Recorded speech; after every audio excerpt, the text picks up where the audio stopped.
as you enjoy this episode today, John and I would like to take just a moment and invite you to consider becoming a sponsor of the podcast. For just a couple of pounds or dollars a month, you could help us ensure that we can keep this show free and available to everyone. We've just crossed 100 episodes of Two Texts and have several thousand listeners per month. So if just a few of you could commit to partner with us, that would be massively helpful as we continue to produce the content you've come to love. If you want to become a sponsor, simply visit twotexts.com or follow the links in the show notes. Thanks for letting us interrupt you. We'll let you get back to enjoying the show now.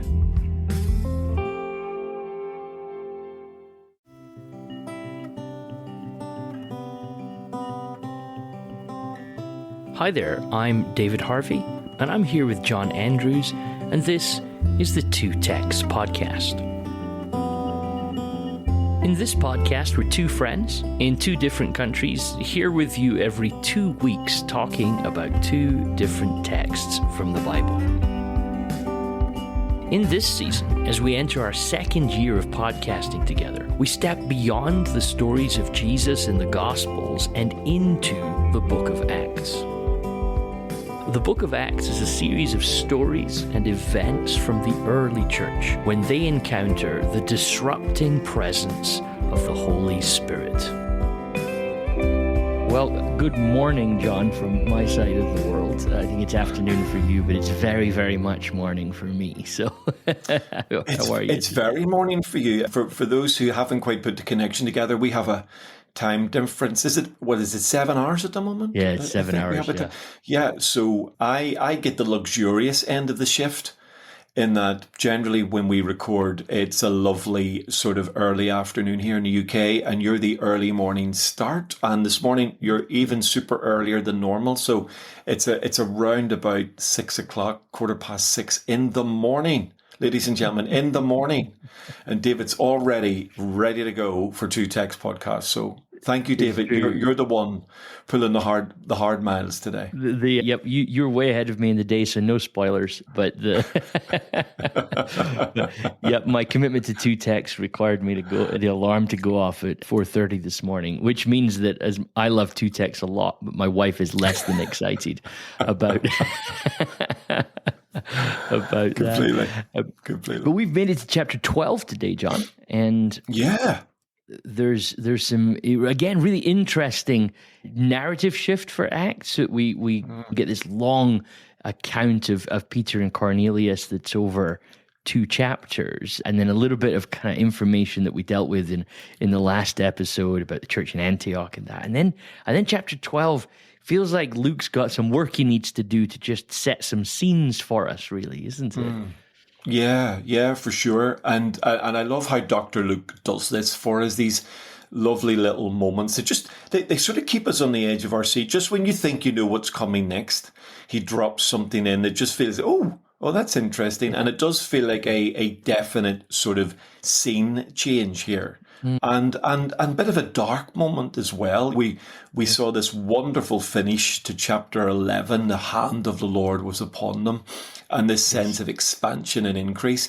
And then we're thinking, good, now we're on. This is going to be great. And then suddenly, wow, we're confronted with something that feels a bit more sinister in chapter 12. Yes, no, absolutely, a very dark insight and kind of alignment with some of the stuff that's going on, perhaps in surrounding history, some stuff that's maybe going on around the church that's worth us paying attention to and trying to figure out. So we'll spend a little bit of time over the next few episodes in chapter 12, but we're going to start today just by reading the first 4 verses of chapter 12, and we will sort of just begin to ease our way into this chapter. Does that work Absolutely. For you, John? Works for me, sir. I'm ready to go, excited about what we are doing today. So let's do it. Excellent. Well, do you want to take chapter 12 verses 1 to 4 for us? I'd love to. So here we go. Acts chapter 12, verse 1. And just to remind our listeners of the end of chapter 11, you have this lovely moment of the disciples sending support to the churches in Judea at the hand of Barnabas and Saul. And then it says this: it was about this time that King Herod arrested some who belonged to the church, intending to persecute them. He had James, the brother of John, put to death with the sword. When he saw that this met with approval among the Jews, he proceeded to seize Peter also. This happened during the festival of unleavened bread. After arresting him, he was put in prison, handing him over to be guarded by 4 squads of 4 soldiers each. Herod intended to bring him out for public trial after the Passover. There we go.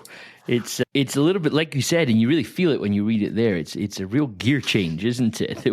That we left figuring out how to help the church in the areas of Judea, and then we get this sort of story about King Herod and realize, oh my goodness, things were rough in Judea, but not in the way that we expected. Something else is happening here that is really dark, isn't it? Yeah, I mean, what we've come across sort of the persecution of the church before in the book of Acts, but it's felt quite generic, hasn't it? You sort of there's a bunch of people who are opposed to the church, and it's covered in general terms, and you've had maybe insights to that group through the lens of Saul, and then even in terms of the persecution of the Christians, there's been a general feel to that, with the exception of that being Stephen. So you almost get a little mirror of that. Stephen is like a individual representation of a measure of opposition and persecution the church is experiencing, but it's all quite generic. So we know what's happening, we know what's going on, but it feels like quite general. This suddenly, I don't know about you, David, this suddenly feels deeply personal. This feels like, names are being named now. And of course, a dramatic shift is that we've now got, is there a political agenda kicking into this? Up to this point, it feels like a sort of a religious conflict.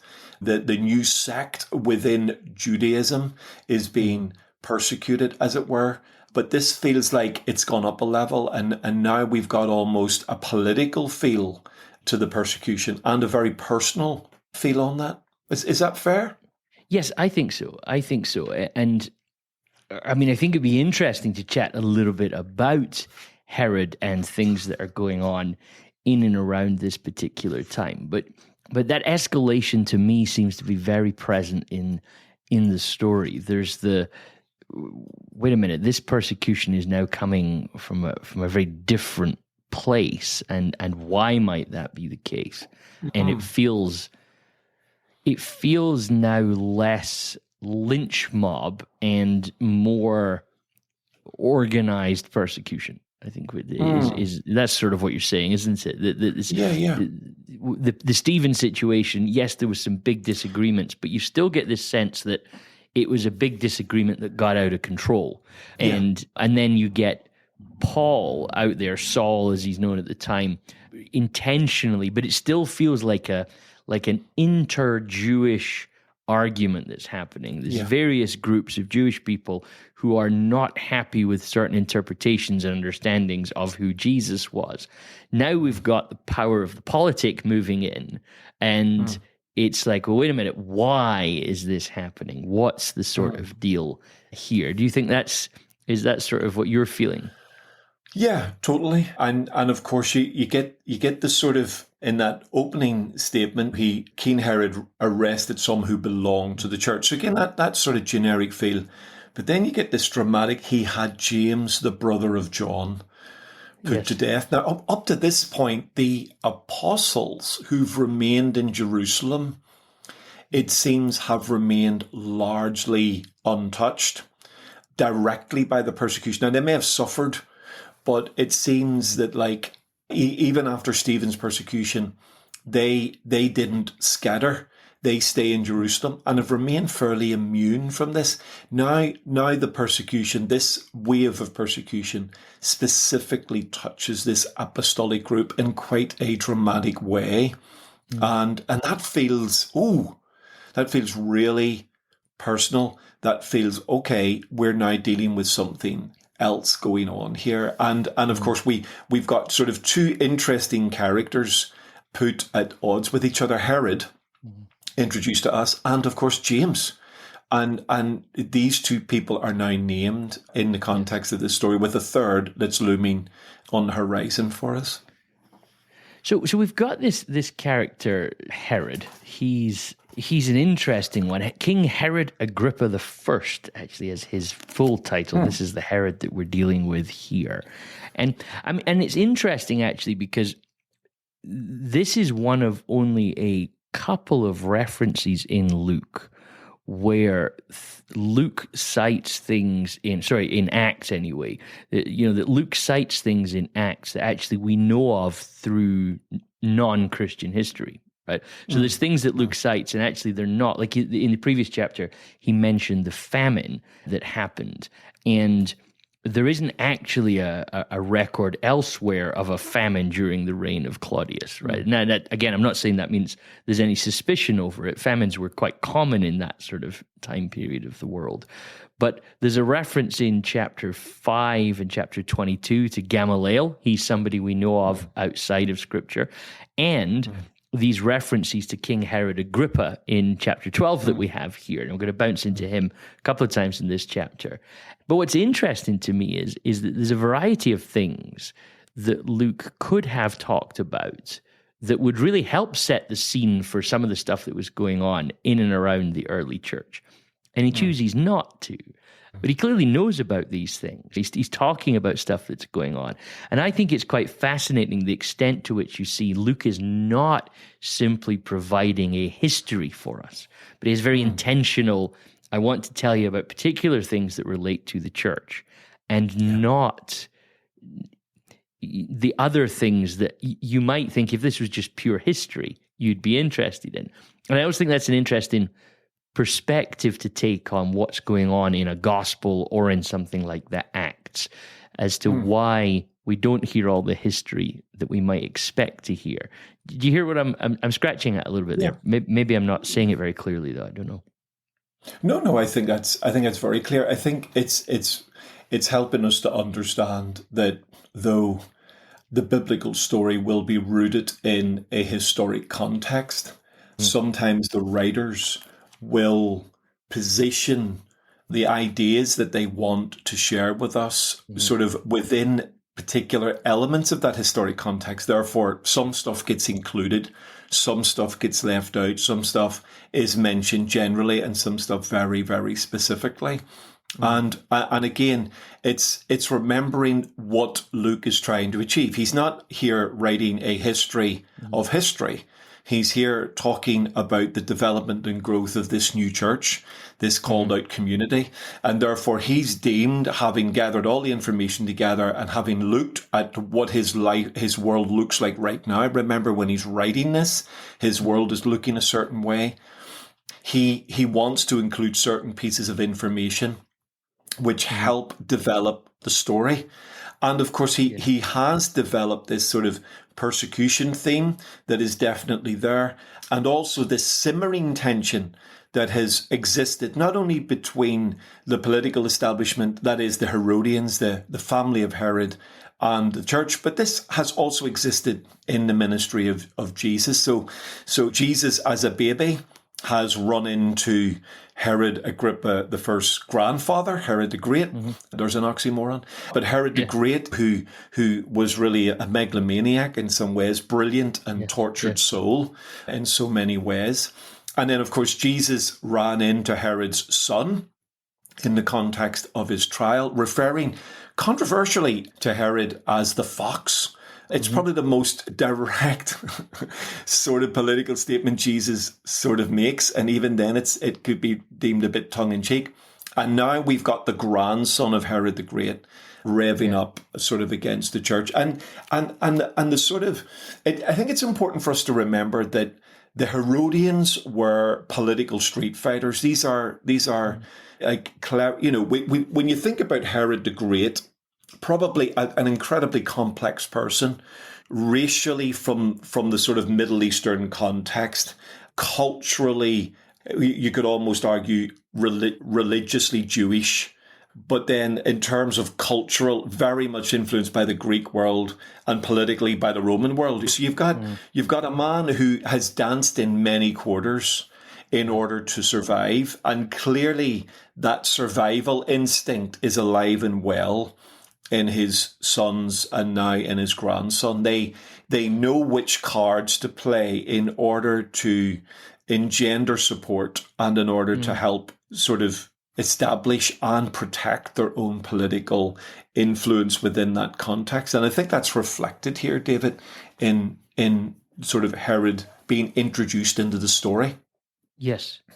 Well, so I was doing a little sort of trying to plot some of this out, John, just to think, what does Luke not tell us, right? And where are we? So a couple of things that might fascinate all of us in this conversation is chapter 12 allows us to do something that we can rarely do precisely when reading the New Testament, and that is that this is all happening in 44 AD.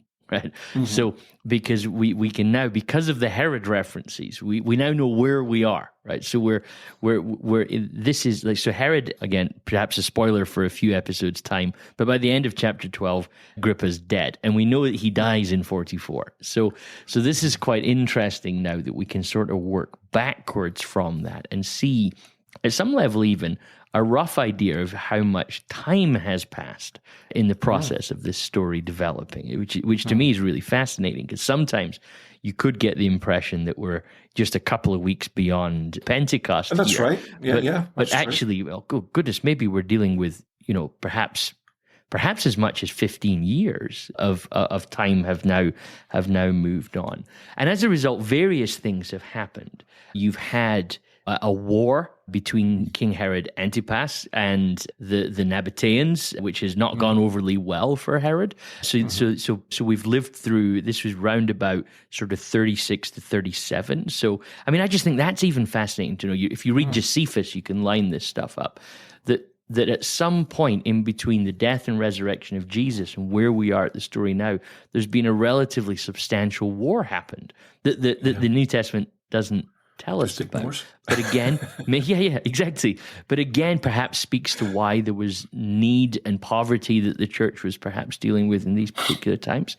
Pilate, that great character from the Creed, but also from the story, so someone that we would refer to regularly in Christian history, he's gone out in somewhere around about 36 and 37 and massacred a bunch of Samaritans, and this has caused the Romans to recall him. So he's actually, so Pilate's been removed from the scene. His barbaric nature has caused them to run out of patience with him. Caiaphas has been deposed as high priest, so that happened around about the same sort of time. But then really interestingly, and I think this is where the story comes interesting for us, Caligula, the emperor, up till 41, has tried to have his effigy set up in the middle of the Jerusalem temple. So he wants a statue of himself there. And a variety of, and that's a wise move, isn't it? So that went down as well, as you can imagine. And then what happens is Agrippa the First comes along, and he seems to be able to intercede with now Claudius the emperor and the Jewish people. And he sort of manages to calm down the tensions between the two a little bit, to the extent that, like, Josephus cites the Pharisees as essentially saying that Agrippa, here I've got the quote here, Agrippa scrupulously, there's a word I can't say at this time in the morning, observed the traditions of his people, and he neglected no rite of purification, and no day passed for him without the prescribed sacrifice. So there's this perspective on Agrippa that he helped convince the Roman emperors, you probably don't want to put a statue there of yourself. And he was very conscious of obeying the various traditions and obeying the rules of Judaism well. But then another thing that significantly happens is he's the first king since Herod the Great that has actually united Israel and that whole sort of kingdom again. So from a point of view of you reading the prophecies as a Jewish person at the time, well, this is kind of interesting what's going on here. So what we know is that Herod is on the side of the Jewish community and actually is being well liked by the powers within the Jewish community. So I think that helps us make sense a little bit of some aspects of the starting point of this story, because I don't think it's out of keeping with what we know of Agrippa that he will do things to endear himself to the Jewish community, and particularly the leaders within the Jewish community, which we know that there was tension around the church because we've read the Paul story. Does that track? Do you hear what I'm sort of laying out there? It really does, and it helps to understand that then the events of chapter 12 is not random. So this is a calculated political move that has an impact on the church. So this isn't really Herod frightened of the church. This isn't really Herod going, "Oh my goodness, we need to do something about this cult," in the way that Saul would have done. So Saul saw this cult as a threat. This is pure political pragmatism. This is a player who is understanding the season he's in, understanding his world is changing. Some have even suggested, of course, being the grandson of Herod the Great, that he would have even been friends with, contemporaries with, even raised with emperors in Rome. So he could have had an ability to have, I know this is difficult, but almost a friendship conversation with the powers that be, rather than a simply political one. So again, I think his shrewdness is being appreciated, remembering that the land of Israel was for the Romans a tinderbox of extremity, and they generally didn't really know how to handle this region, and made some terrible mistakes, as well as try their hardest to understand what was going on. So I think Herod here in this context shrewdly reads the moment, understands the political arena, the agendas that are going on, as well as picks up the pulse of the vibe of what's going on in Jerusalem with this new cult or this new way, and decides to act in the way that he does. So it is quite shrewd. It's not random. It's not even religious. It's total political pragmatism and a very shrewd and bold move, which it seems initially really pays off. And just to confirm what you're saying there, like I was reading about Agrippa, just refreshing my memory on this. So he's, like you say, he's grandson of Herod the Great, but he's named after Marcus Agrippa, one of Augustus's close friends, right? And Agrippa's raised in Rome and educated in Rome, where he becomes friends with the imperial family, right? So he's moving in those circles. Towards the end of Tiberius's reign, he was supporting Caligula and got imprisoned for it. But as soon as Caligula became emperor, he released Agrippa.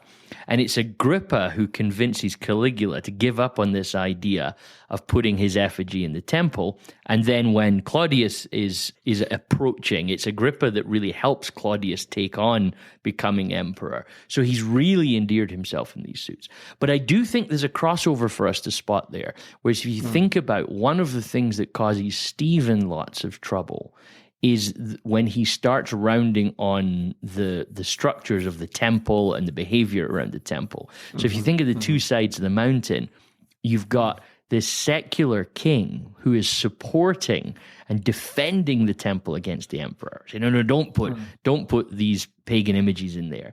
But then you have this internal sect, these Jewish people who are following Jesus, claiming the temple's not that important. It really is fascinating that you can see that point of tension. And so coming against people who are questionable, I mean, you see this. It comes up in Jesus' trial, comes up in Stephen's trial. This question about the message of the church seems to have implications for the temple that are making the powers that be uncomfortable. And as you say, Herod is just connecting his cart to that, because it's a very easy way to gain political support. I think you're absolutely right to say this isn't a genuine, and I think you see it in this story that once he's executed James, he sees that this meets approval, and so he now goes over and seizes Peter as well. I mean, it really is just shamelessly simple point scoring, isn't it? It totally is, and he has credit where credit is due at a political level. He seems to have learned from the mistakes of his grandfather. His grandfather, Herod the Great, builds the temple, but is never loved by the Jewish people. He's tolerated. Yes. He's a tortured soul by the end. He's a figure that is both brilliant and devastatingly ruthless. I think it was Caesar who said, "Safer to be Herod's pig than his son." So he is a ruthless politician, and as a result, endears very little love. Lots of respect out of fear, but very little love. Even the Romans sort of watch him carefully and guard him carefully. I think this Herod has learned from that. I think he understands you can't be a hard face and get everything you want. You can't just keep killing people and keep irritating the Romans. You've got to play the system. And he is playing, certainly at this point, he's playing the system brilliantly, in that he's got both the ear of Rome and the ear of a powerful religious establishment, which is representative, funnily enough, in the way the temple pulls both those ideas together. Yes. So we've already discussed the fact that many of the religious groups within Israel were already distancing themselves from the temple precinct because they saw it as collaboration, because they saw it as being watered down and part of a system that they believed to be corrupt. And here's Herod, and he's sort of playing both sides of that. He's got the ear of Rome. He's got the confidence of the Jewish authorities, who are trying to not only defend, let's say it carefully, the worship of Yahweh, but their own financial, political position. And actually, he's onto a winner here. And James happens to be the one that he grabs and reaches out for.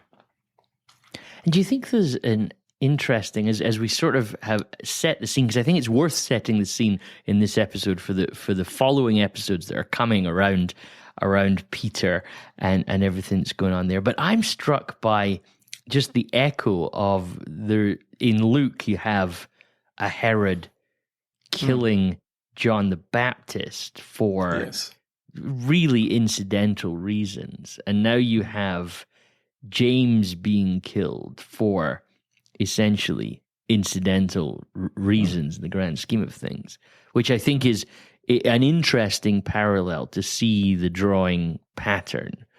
But then I think it's the cheapness with which he kills James, and not to spoiler something that we'll be at in a few episodes' time, but the comparison of that then with his own death shortly afterwards.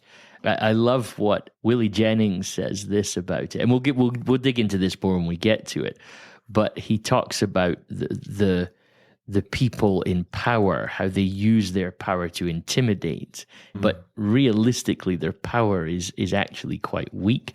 And he just has this line, he says, God's judgment on Herod is the ironic reversal of Herod's judgment on James.